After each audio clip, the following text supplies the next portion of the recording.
بسم اللہ الرحمن الرحیم. ویورز، آپ دیکھ رہے ہیں MJB TV اور میں ہوں صدیق ساجد. آج ایک مرتبہ پھر ہمارے ساتھ موجود ہیں سینئر صحافی، تجزیہ نگار، editor in chief on line news international اور ڈیلی جناب محسن جمیل بیگ صاحب.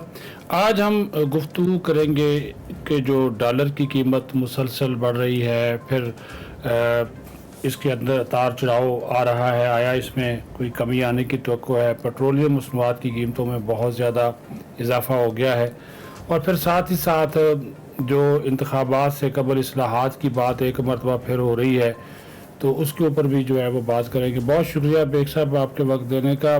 مجھے اچھے طریقے سے یاد ہے کہ گزشتہ سال آپ نے اکتوبر نومبر میں یہ پیشن گوئی کی تھی کہ ڈالر جو ہے وہ 210 220 تک جائے گا، اور پیٹرول بھی جو ہے یہ آپ کا بڑھے گا.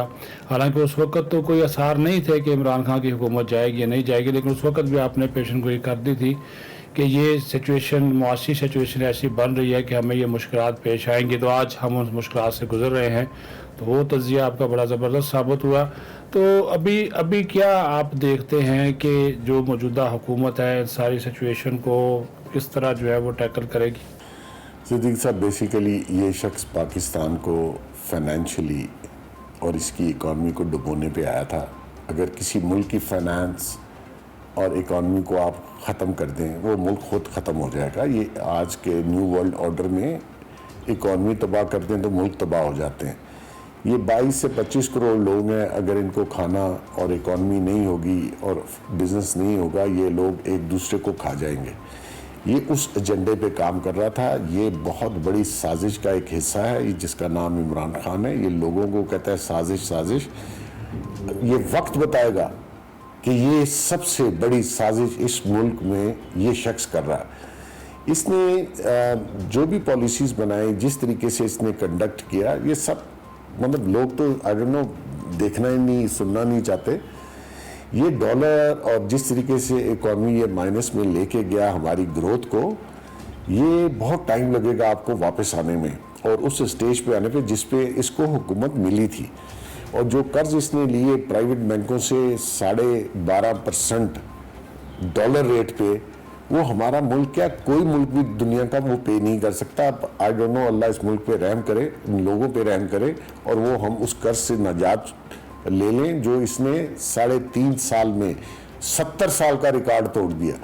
تو مقصد یہ ہے کہ یہ ڈالر اگر آج جس طرح یہ گورنمنٹ کوشش کر رہی ہے، ہمیں کہیں سے مختلف کنٹریز جو ہیں وہ ہیلپ کرنا چاہتی ہیں اور وہ چاہتی ہیں کہ پاکستان ایک سٹیبل ملک رہے، تو اگر آپ کو مل جاتے ہیں تو آپ کی آنے والے 2-4 مہینے میں ہو سکتا ہے کوئی بہتری کے چانس آپ کو نظر آئے اور ڈالر کی پرائس بھی نیچے آ جائے 10 سے 15 روپے.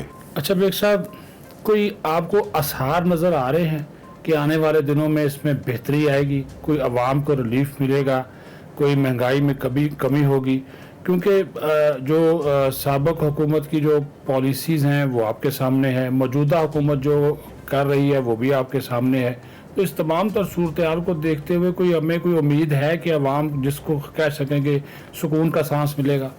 میرے خیال میں جس طریقے سے یہ کوشش کر رہے ہیں، ہماری اسٹیبلشمنٹ کے ادارے بھی کوشش کر رہے ہیں، اس کرائسس سے نکلنا بہت ضروری ہے، ورنہ یہاں تو کھانا جنگی ہو جائے گی. اور میں آپ کو پتہ ہے بہت عرصے سے کہہ رہا ہوں، اگر حالات نہ بدلے تو یہاں لوگوں نے ایک دوسرے کو جان عذاب کر دینی ہے. تو میرا ذاتی خیال ہے جس طریقے سے محنت کی جا رہی ہے، مجھے امید بڑی ہے کہ آپ مطلب اتنا ایزی کام نہیں ہے کہ آپ اس کرائسس سے جو یہ خان چھوڑ کے گیا نکل سکیں. یہ ایک ایسا گھورت دھندے میں پاکستان کو ڈال کے گیا ہے، اور دیکھیں کمال، اور اوپر سے جھوٹ بھی بول رہا ہے اور کہہ رہے جی میں تو 178 پہ. بھائی آپ جب آئے تھے تو ڈالر 122 کا تھا، آپ اس کو 178 پہ لے کے آئے، پھر آپ نے جو کچھ کیا اس کی وجہ سے ڈالر 200 کراس کیا. تو ابھی اگر یہ سٹیبل کر لیتے ہیں، اور جو IMF کی سخت کنڈیشنز پہ اس نے ایگریمنٹ سائن کیا ہے، اس کے تحت بھی آپ کو تھوڑا عرصہ اس پوری پریشانی میں عوام کو گزرنا پڑے گا. تو آنے والے دنوں میں اگر یہ گورنمنٹ کا تسلسل رہتا ہے اور پالیسی دیکھیں، IMF یا جو بھی کمپنیز ہیں یا جو سپورٹ کرنا چاہتی ہیں لانگ ٹرم شارٹ ٹرم، وہ شارٹ ٹرم کے لیے ایسا پلان نہیں دیتے جس سے عوام کو ریلیف دیا جا سکے.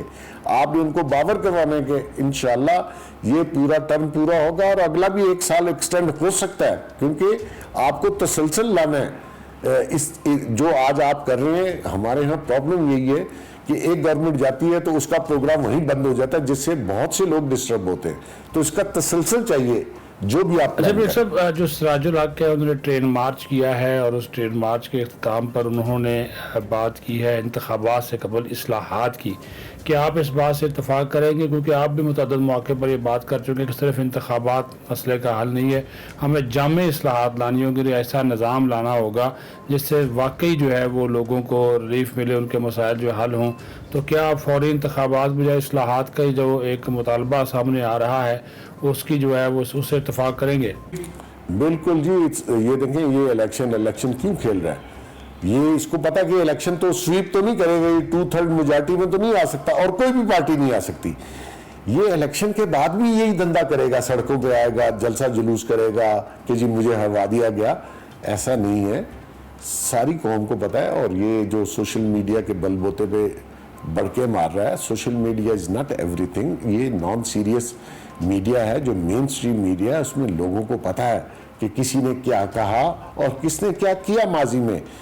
تو میں یہ سمجھتا ہوں کہ الیکشن جو ہیں وہ ٹائم پہ ہی ہوں، اصلاحات ہونی بہت ضروری ہے. جس طریقے سے الیکشن، ابھی میں ان کا ایک وہ وزیر صاحب ہے، وہ کہہ رہا تھا ہم بیٹھنے کے لیے تیار ہیں. تو بیٹھنا آپ نے کہا، آپ پارلیمنٹ چھوڑ کے بھاگ گئے، آپ نے ریزائن دے دیے، تو آپ کہاں بیٹھ کے بات کریں گے؟ آپ پارلیمنٹ میں لوگوں نے آپ کو ووٹ اس لیے نہیں دے کے بھیجا تھا کہ ایک عمران خان کی انا پہ پوری پارلیمنٹ کے جو وزراء جو ممبرز تھے وہ ریزائن کر کے چلے جائیں. یہ جمہوری طریقہ ہے کہ آپ، اور کہتا جی میرے خلاف سازش. بھی ایک ڈیموکریٹک طریقے سے آپ کو ہٹایا گیا ووٹ آف نو کانفیڈنس کے ذریعے.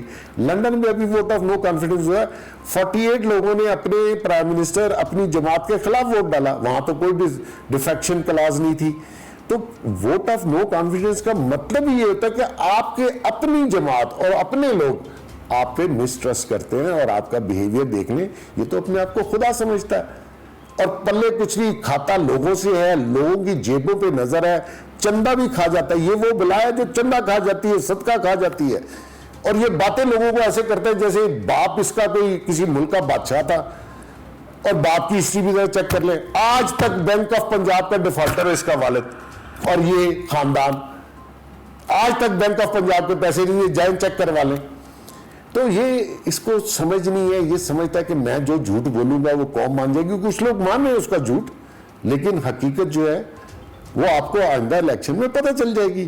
اور یہ اگر سمجھتا ہے کہ ٹائیگر فورس یہاں لانگ مارچ کر کے یہ یہاں قبضہ کر لے گا، حکومت بنا لے گا، ایسا نہیں ہوگا. ووٹ سے ہی آپ نے آنا ہے اور جمہوری طریقے سے آنا ہے. اور یہ جمہوری طریقے پہ عمل کرنے کے لیے تیار نہیں ہے.